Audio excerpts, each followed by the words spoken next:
nepadaryta buvo mūsų Lietuvoje, kaip aš patyriau nuo vaikystės. Nebuvo literatūros, nebuvo teorinių, reiškia, žinių, iš kur paimti. Tėvas amžinatelis tarnavo karinėje aviacijoje, ne lakūnų, bet jisai buvo štabe dirbo. Žinot, kada buvo caro, senos kartos, mokėjo rusų kalbą, buvo baigęs visą kitą, ir šitokios dalykus, reiškia, reikėdavo įdarbinti. Tai jis dirbo, reiškia, karo aviacijos, reiškia, štabe. Ir tų visos, reiškia, knygų, visokios prisikaupė, žurnalų, visą kitą. Ir man vis tik ypač paliko didelį įspūdį Dariaus Girėno, reiškia, žygiai. Kaimuose, Tėviškėj ir Bikavėnuose, reiškia, matyt, amžinatelės tėvo dėka būdavo minėjimai. Kaime žmonės eidavo, reiškia, buvo apie Darių ir Girėną kalbama ir jau man aviacija jau užvaldė. Ir ką aš noriu trumpėdamas? Pradėjau gaminti savo lėktuvą, jau skristi reikia. O kas tas sparnas? Kaip ta visa kita? Keliama jėga jau buvo ir kitos literatūros galimybė tokia techniškai. Tai įsivaizduojat, ant tiek aš dėjau iki tokio buvau mąsti galbūt, kad pradėjau daryti savo aerodinaminį vamzdį. Tėviškai mes turėjom, reiškia, kuriamą mašiną, reiškia, variklę, visa buvo, žemės daug buvo, bajorą, aišku, dvarinų. Ir buvo arpas, žinot, arpas suvaikina, kur pučia ir sijuoja, reiškia, grūdus. Jo, dumplės visai. Tai iš to arpo pasidariau aerodinaminį vamzdį, įsivaizduoju. Ir pasidariau maketą, sparną, visą kitą.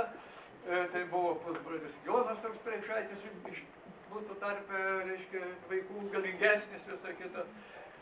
Tai, o aš pasidariau visą kitą, keliamą jėgą, kad čia reikia pakeltų, irgi sparną pasidariau, taip neilgą. Jau studijavau ir pradėjau, reiškia, daryti tą tokį lėktuvą. Tai vas, kur aš dabar pagalvoju, kaip gera vaikam dabar jaunimui yra medžiagos iš kažkur pasižiūrėti, kodėl skrenda. Paimdavau balandžių, turėtų buvo.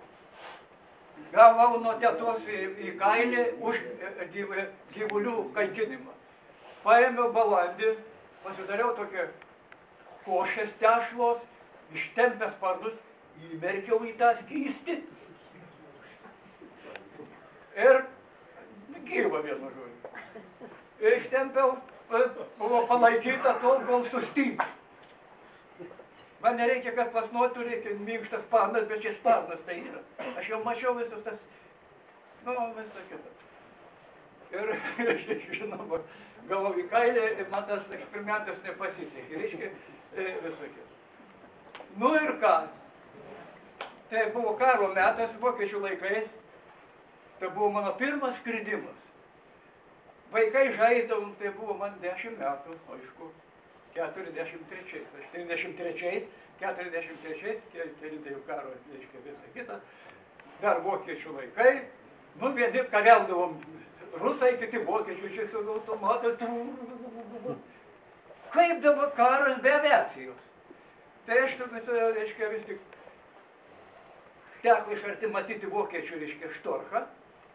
Tai buvo man toks didelis, kaip pasakyti, mokslas išeitas.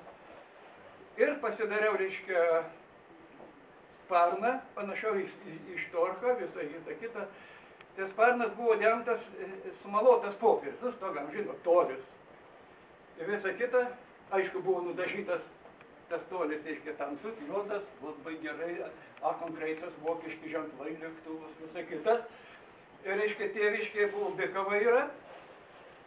Skardis didžiulis apie 40 metrų, o priešingoje pusėje ąžuolas, medis. Ir ten prie Martinkaus jauja buvo, viena vėlos gabalas pririštas buvo prie tos, nutemptas per tą ir ten ir pakabintas mano tas lėktuvas. Pas mus statydavo, reiškia, karo, reiškia, metu bunkerius, turėjom tas vadinamas, reiškia, tankus, kaip čia pavadėsi, reiškia, tos vėlos daug. pasidariau tą lėktuvą jau teoriškai pagrįstą.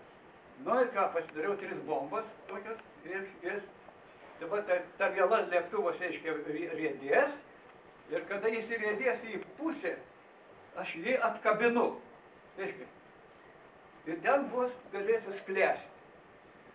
Nu ir ką, vienu žodžiu.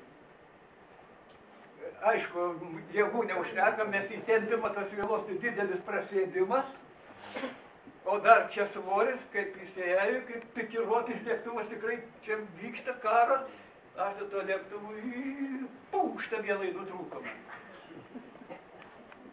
Bet aš jutau, kad aš skridau, tikrai jaučiau ant sparnų, reiškia, visą kitą.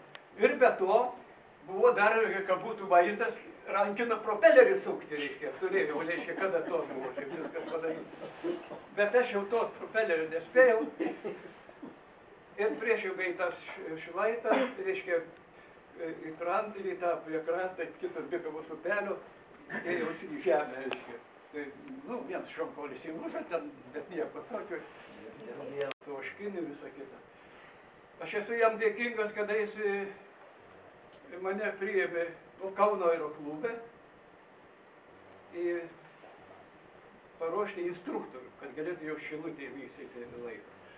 Nu tai ir ką, visai kita, aš jau, mane jie jautė, kad aš jau teoriškai, man ta aerodinamika, viskas man visas žinoma, ir man tik daug nereikėjo, aš iš karto pajutau tą visą, kaip valdyti. Nu ir ką, pasitaikė taip, ištempė su Herkulesu, nu, aukštį atkabino, prijodėlis buvo, čekiškas sklandytuvas. Su vienuotis, reiškia, savarankiškai, kiek skraidžiau, aš jaučiu, kad papuoliau į termiką, bet į tokį galingą. Man duša neatlaiko, kaip čia dabar, va, reikėdavo atsikabina į dėžutę, į tu, nevelniu, tikau, kaip bus, tai.